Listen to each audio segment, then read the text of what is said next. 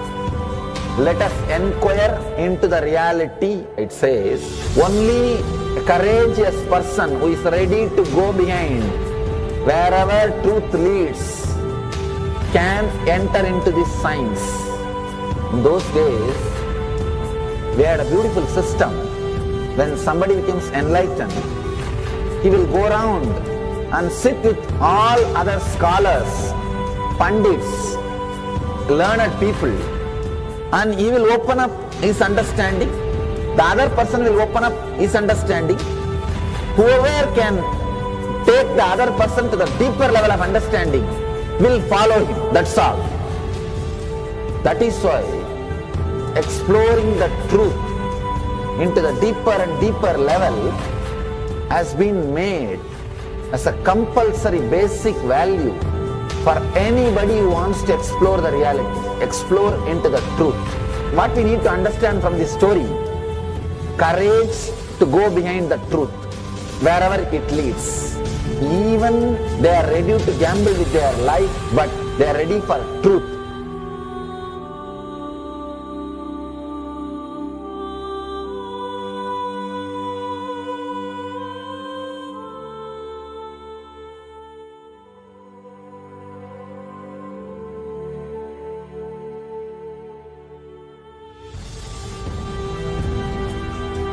If you accept or start working on the reality, whatever you see can be Maya. It feels as if the ground on which you are standing is opening or giving way, is taken away. It needs courage. It may suddenly open a new door to you. You must be able to go into the door, only then you can see the next door. Because I am trying to reproduce the same understanding and I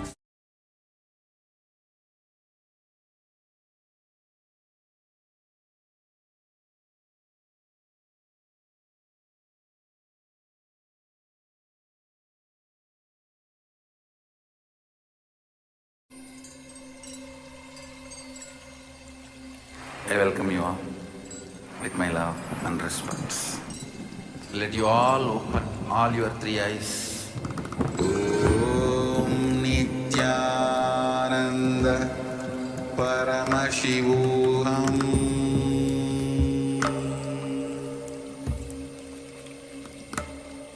Om Nithyananda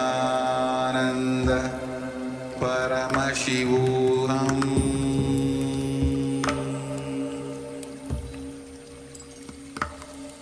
Om Nithyananda Paramashivoham.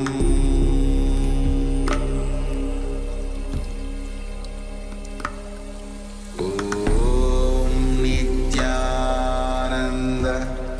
Paramashivoham.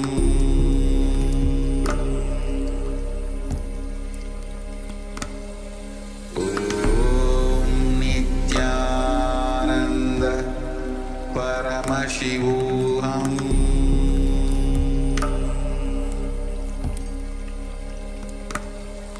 Om Nithyananda Paramashivoham.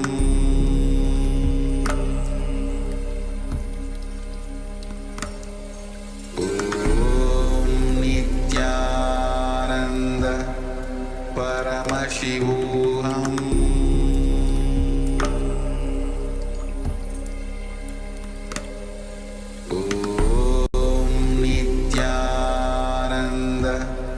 Paramashivoham.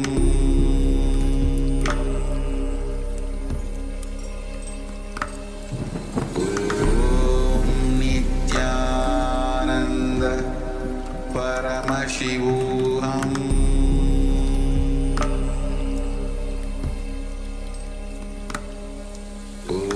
Om Nithyananda Paramashivoham. Paramashivoham.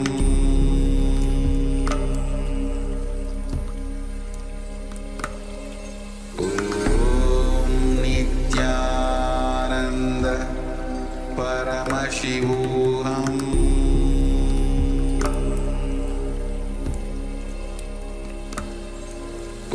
Om Nithyananda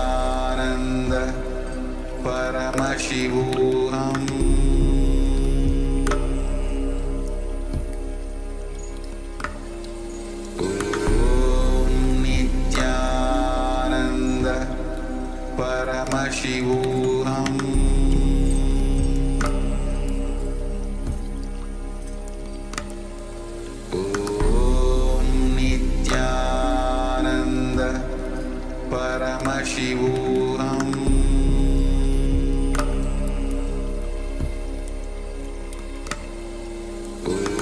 Om Nithyananda Paramashivoham.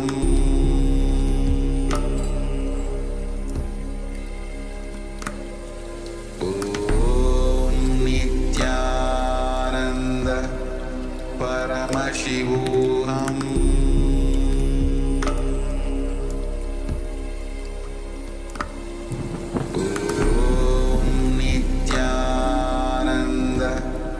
Paramashivoham.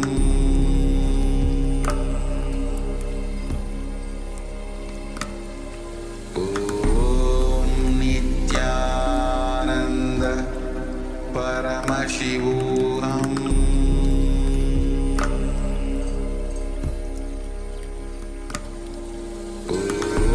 Om Nithyananda Paramashivoham.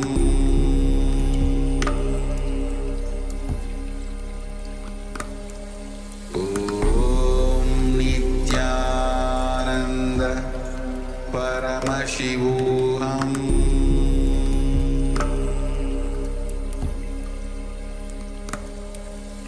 Om Nithyananda Paramashivoham.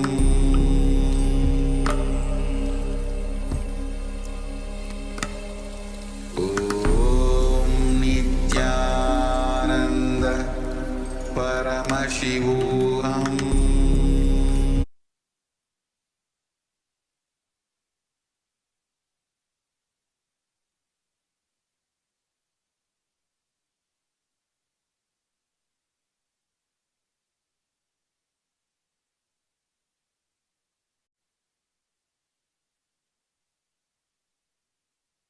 Connecting with the divine with your eyes closed is meditation.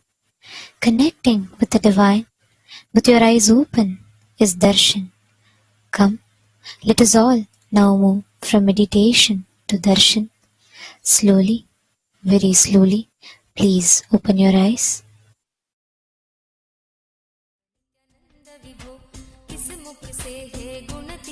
प्रभु तव अपार गुण वर्णन हो, किस मुख से है गुणदीत प्रभु तव अपार गुण वर्णन हो। नित्य भव कारक तारक हारक पातक दारक नित्य शंभो, नित्य भव कारक तारक हारक पातक दारक नित्य शंभो। दीन दुख हर सर्व सुखावर प्रेम सुधाधर दया करो, दीन दुख हर सर्व सुखावर प्रेम सुधाधर दया करो। पार लगा दो भव सागर से बनकर करना तार हरे, नित्यानंद पुरी ईश्वर नित्य पाहि पाहि दातार हरे, नित्यानंद पुरी ईश्वर नित्य पाहि पाहि दातार हरे। हर हर नित्य देव हरे, हर हर नित्य देव हरे, हर हर नित्य देव हरे, हर हर नित्य देव हरे। जय मन भावन जय अति पावन शोक नशावन नित्य शंभो, जय मन भावन जय अति पावन शोक नशावन नित्य शंभो। विपद विदारण अदम उबारण सत्य सनातन नित्य शंभो, विपद विदारण अधम उबारण सत्य सनातन नित्य शंभो। सहज वचन कर जलज नयन वर धवल वरण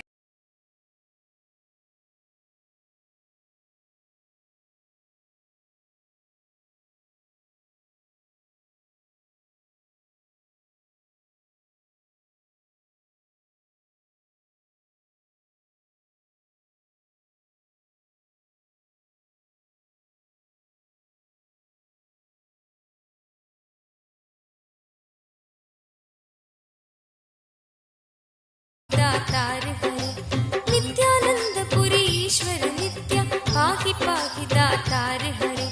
जय जय नित्य देव हरे, जय जय नित्य देव हरे, जय जय नित्य देव हरे, जय जय नित्य देव हरे।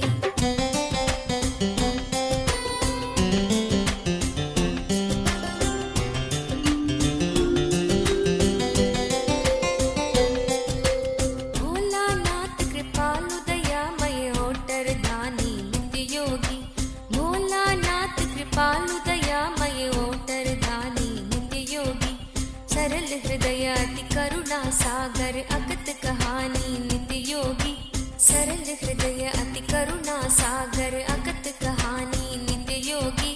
निमिष मात्र में देते हैं नवनिधि मन मानी नित्य योगी, निमिष मात्र में देते हैं नवनिधि मन मानी नित्य योगी। भक्तों पर सर्वस्व लुटाकर बने मसानी नित्य योगी, भक्तों पर सर्वस्व लुटाकर बने मसानी नित्य योगी। स्वयं अकिंचन जन मन रंजन पर नित्य परम उदार हरे, नित्यानंद पुरी ईश्वर नित्य पाहि पाहि दातार हरे, नित्यानंद पुरी ईश्वर नित्य पाहि पाहि दातार हरे। हर हर नित्य देव हरे, हर हर नित्य देव हरे, हर हर नित्य देव हरे, हर हर नित्य देव हरे।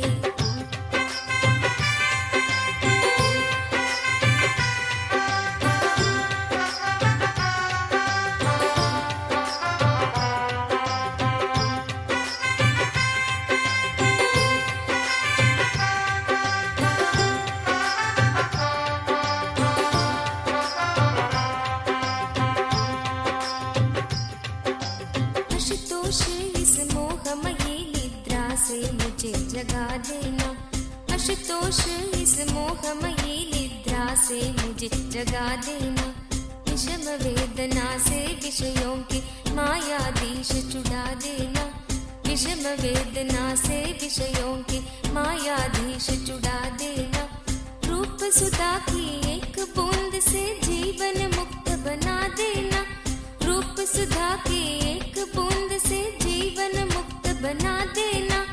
दिव्य ज्ञान भंडार युगल चरणों को लगन लगा देना, दिव्य ज्ञान भंडार युगल चरणों को लगन लगा देना। एक बार इस मन मंदिर में कीजिए पद संचार हरे, नित्यानंद पुरी ईश्वर नित्य पाहि पाहि दातार हरे, नित्यानंद पुरी ईश्वर नित्य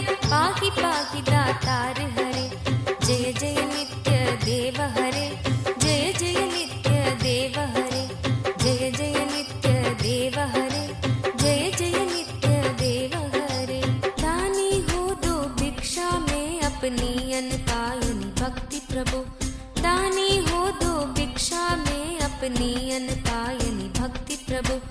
शक्तिमान हो दो अविचल निष्काम प्रेम की शक्ति प्रभु। शक्तिमान हो दो अविचल निष्काम प्रेम की शक्ति प्रभु। त्यागी हो दो इस असार संसार से पूर्ण विरक्ति प्रभु। त्यागी हो दो इस असार संसार से पूर्ण विरक्ति प्रभु। परम पिता हो दो तुम अपने चरणों में अनुरक्ति प्रभु। परम पिता हो दो तुम अपने चरणों में अनुरक्ति प्रभु। स्वामी हो निज सेवक की सुन लेना करुण पुकार हरे। नित्यानंद पुरी ईश्वर नित्य पाहि पाहि दातार हरे। नित्यानंद पुरी ईश्वर नित्य पाहि पाहि दातार हरे। जय जय नित्य देव हरे। जय जय नित्य देव हरे। जय जय नित्य देव हरे। जय जय नित्य देव हरे।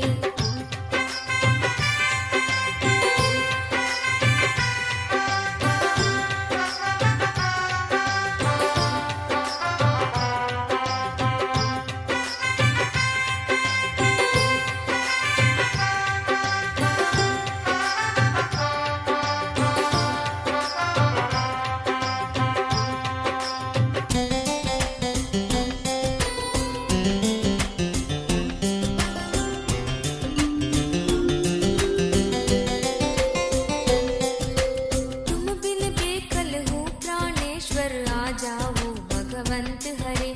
तुम बिन बेकल हूँ प्राणेश्वर आ जाओ भगवंत हरे। चरण शरण की बांग गहो हे उमा रमण प्रिय कंत हरे। चरण शरण की बांग गहो हे उमा रमण प्रिय कंत हरे। विरह व्यापित हूँ दीन दुखी हूँ दीन दयालु अनंत हरे। विरह व्यापित हूँ दीन दुखी हूँ दीन दयालु अनंत हरे। आओ तुम मेरे हो जाओ आ जाओ श्रीमंत हरे। आओ तुम मेरे हो जाओ आ जाओ श्रीमंत हरे। मेरी इस दयनीय दशा पर कुछ तो करो विचार हरे। नित्यानंद पुरी